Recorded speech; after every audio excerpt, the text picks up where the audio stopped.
حول ولا قوة إلا بالله العلي العظيم. أعوذ بالله من الشيطان الرجيم. بسم الله الرحمن الرحيم. الحمد لله الذي هدانا لهذا وما كنا لنهتدي لولا أن هدانا الله. ثم الصلاة والسلام على أشرف الأنبياء والمرسلين سيدنا ونبينا حبيب قلوبنا وطبيب نفوسنا الذي سمي في السماء بأحمد وفي الأرض بأبي القاسم محمد. اللهم صل على محمد وعلى أهل بيته الطيبين الطاهرين المعصومين المظلومين المنتخبين المنتجبين الذين أذهب الله عنهم الرجس وطهرهم تطهيرا.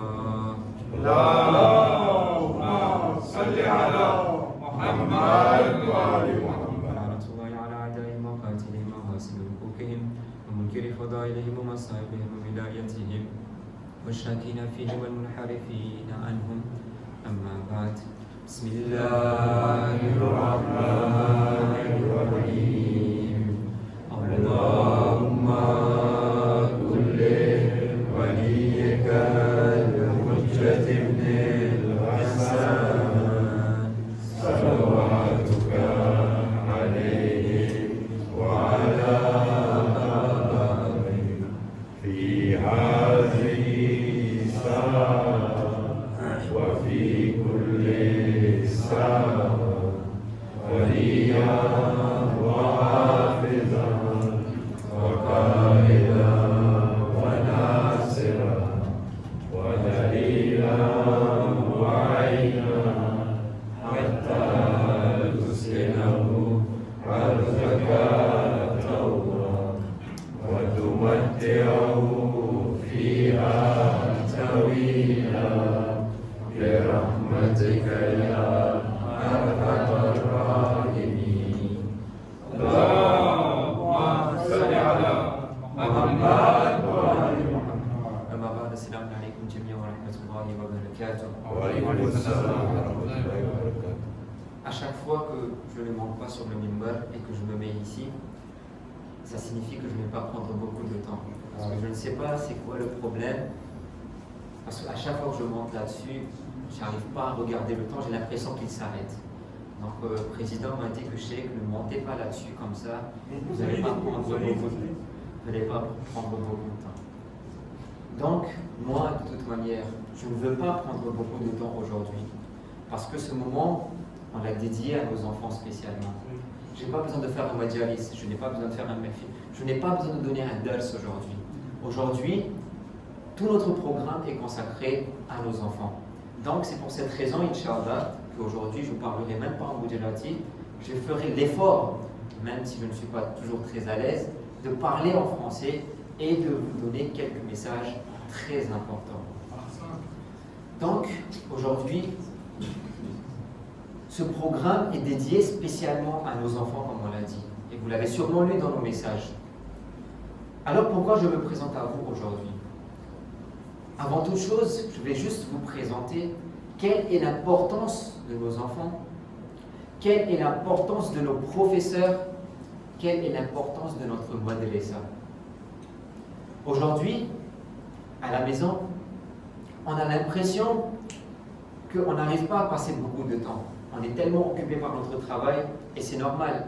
C'est le premier devoir des parents, c'est de nourrir sa famille. Et des fois, on est tellement pris dans ces habitudes-là, on est tellement pris par notre travail, on est tellement pris par notre routine, que des fois, on oublie justement qu'il y a quand même nos enfants. On n'oublie pas nos enfants, mais il y a une chose qu'on oublie, c'est qu'il faut apprendre quelque chose à ces enfants-là. Parce qu'à l'école, quand on va les envoyer, ils vont apprendre les maths, ils vont apprendre le français, l'histoire, la géographie, la philosophie, la science, physique. Ils vont apprendre tout ça. Ça va leur servir un jour ou l'autre. Ils vont avancer dans leurs études. Ils en auront besoin. Mais dites-moi, qui va les apprendre la connaissance de Allah subhanahu wa ta'ala? Dites-moi, qui va les apprendre la connaissance de nos imams? Dites-moi, qui va les apprendre ce que c'est le Coran? Qui va les apprendre à lire le Coran? Et tout ça, c'est le madrasa qui le fait. Tout ça, c'est le madrasa qui le fait. Aujourd'hui, ces enfants-là, quand vous voyez qu'ils savent lire le Coran, Et je vais en donner quelques anecdotes tout à l'heure. Quand ils savent lire le Coran, quand ils respectent les grandes personnes, quand ils font ihtiram à ces grandes personnes, je ne dis pas que les parents ne font rien. Mais comme on le dit, que le premier madrasa est même la maison. Donc tout commence de la maison. Mais peut-être qu'on n'arrive pas à donner assez 100% à nos enfants. Et le madrasa complète justement ce qu'on ne donne pas à 100% à nos enfants. Le madrasa aujourd'hui, c'est vraiment cet endroit-là où nos enfants peuvent acquérir quelque chose. C'est cet endroit-là où nos enfants apprennent à aimer Allah subhanahu wa ta'ala. C'est cet endroit-là où nos enfants apprennent à aimer le Coran. C'est cet endroit-là où nos enfants apprennent à aimer nos imams. Et justement, c'est l'une des preuves, c'est le programme qui est dédié aujourd'hui à notre premier imam, l'imam Ali ibn Abi Talib alayhi salam.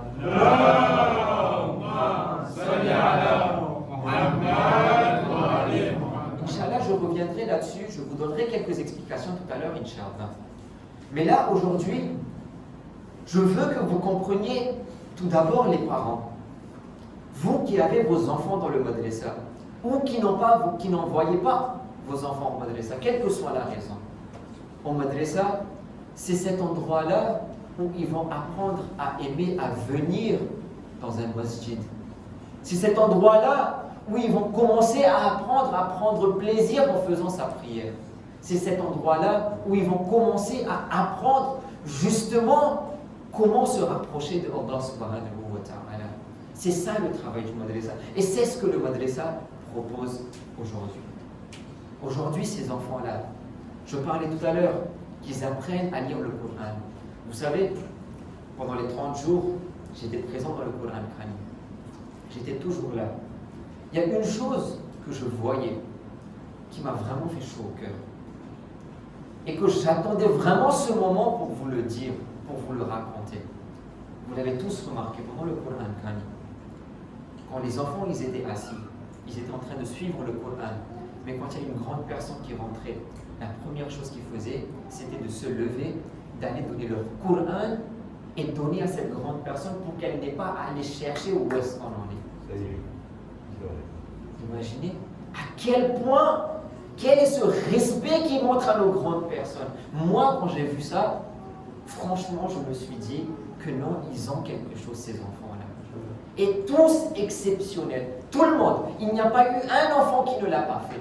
À chaque fois qu'il y a une grande personne qui rentrait, ils venaient, ils proposaient leur Coran pour que cette grande personne n'a pas des difficultés à aller chercher. Comme ça, cette grande personne, quand son tour vient, il peut la lire directement. Vous pensez que tout cela, où est-ce qu'ils l'apprennent?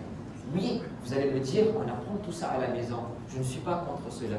Mais au madrasa aussi, on leur dit que vous avez des aînés, vous avez des parents. Respectez-les. C'est vrai, Muhammad wa Ali Muhammad.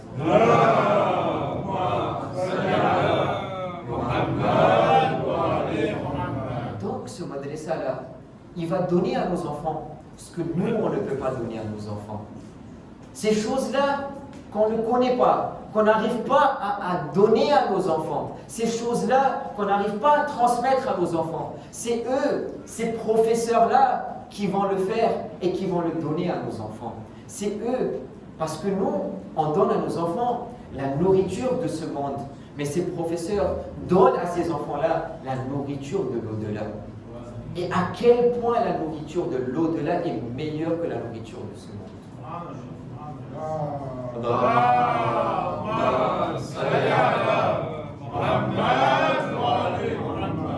y a une petite histoire qui me vient par la tête, je vais vous la raconter. Il y avait une fois un monsieur, il disait toujours à son enfant d'aller apprendre le Coran, mais jamais il n'a écouté son père. Un jour, quand son père a quitté ce monde, le fils a commencé à pleurer sur la tombe de son père. On lui a demandé, mais pourquoi tu pleures sur la tombe de ton père à ce point-là? Il répondit, mon père me disait toujours d'aller apprendre le Coran. Aujourd'hui, je ne sais pas lire le Coran. Je ne sais même pas faire un Surah Fatiha pour que je lui donne à mon père. Et vous savez, ce Surah Fatiha-là, c'est le madrasa qu'il apprend à nous. Et je vous assure que juste ce Surah Fatiha appris au madrasa a beaucoup de valeur, a énormément de valeur. Donc, avant vous tous, moi-même, je suis tellement reconnaissant à travers ce madrasa. Parce que moi-même, j'y ai passé de nombreuses années de ma jeunesse dans ce madrasa. Et moi, je peux vous garantir à 100% que tout ce que moi j'ai pu assimiler, si j'ai eu la chance d'aller à Qom, si j'ai eu la chance de faire ces études-là, le madrasa y est pour beaucoup. Si aujourd'hui, j'ai ce savoir, entre guillemets, je n'en ai pas autant que ça, mais le peu que j'en ai, c'est le madrasa qui me l'a donné.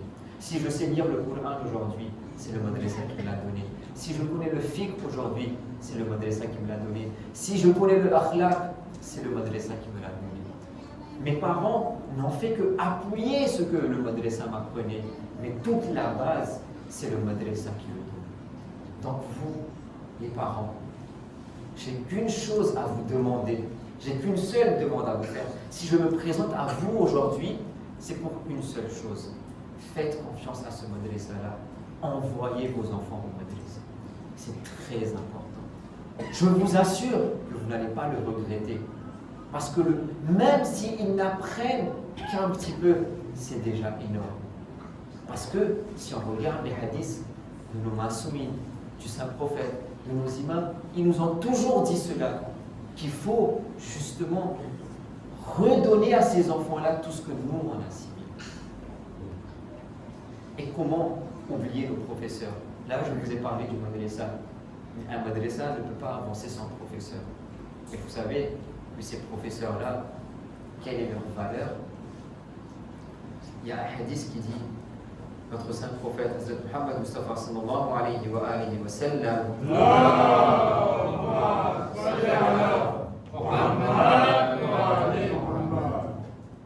Salam ala Muhammad wa ali Muhammad.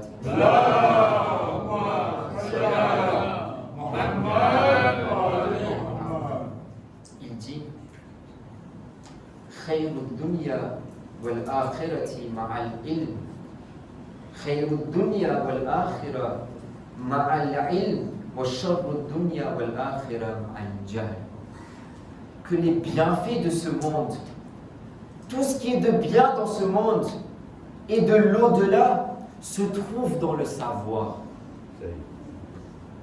Et toute l'ignorance de ce monde et de l'au-delà se trouve, et toutes les mauvaises choses de ce monde et de l'au-delà se trouvent dans l'ignorance.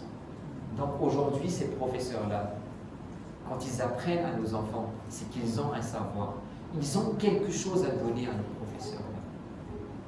S'ils se proposent justement d'enseigner nos enfants, c'est qu'ils se sentent capables de le faire. C'est qu'ils se sentent intéressés de le faire. C'est qu'ils y arrivent à le faire, sinon ils ne le feront pas. Et moi, je vous assure que ces professeurs en donnent beaucoup. Et moi, je ne vais pas dire plus que cela, ce que les professeurs ils donnent. Vous allez le voir de vos propres yeux quand vous allez sortir. Je vous assure que vous allez avoir les yeux tout ronds comme ça. Parce que je n'ai pas de mots, je n'ai rien à dire, je vous laisserai admirer le travail. S'il y a le travail des enfants derrière ça, mais n'oublions pas qu'il y a ces professeurs qui étaient derrière eux, qui les incitaient, qui les motivaient, qui les a fait venir les samedis après-midi pendant que nous on faisait roja. Quand on n'avait pas de travail, on est tranquille dans notre canapé. Les professeurs, eux, ils venaient ici derrière ces enfants-là. C'est tout ce que j'ai à vous dire. Si vous allez comprendre ça, vous allez comprendre le mérite de ces professeurs-là. Pendant le roja, crier, parce que les enfants, c'est leur âge, ils courent par-ci, ils font ceci, ils font ceci. Les professeurs, les recadrer, crier, faites ceci, ne faites pas ceci, je vous assure que ce n'est pas quelque chose de facile. Et ça, c'est quelque chose que le saint prophète il aime. Qu'il dit dans ses hadiths à quel point il aime ces personnes qui transmettent leur ilm aux enfants. Moi, je ne vais pas faire plus long que ça. Je vais m'arrêter là. Je voulais juste donner un petit message pour ce madrasa-là, pour ces professeurs-là. Et tout ça, ces mots-là, vous allez le retrouver dehors quand vous allez sortir. Moi, je vais m'arrêter là. On va passer maintenant à ces remises de cadeaux-là qui sont très importants pour nos enfants. Après بدي أولادي سلامة مكي سلم على محمد وآل محمد. اللهم صل على محمد وآل محمد. بدي موتى بسلامة مكي سلم على محمد وآل محمد. اللهم صل على محمد وآل محمد. ربنا تقبل منا إنك أنت السميع العليم والله وملائكته يصلون على النبي يا أيها الذين آمنوا صلوا عليه وسلموا تسليما. اللهم صل على محمد وآل محمد.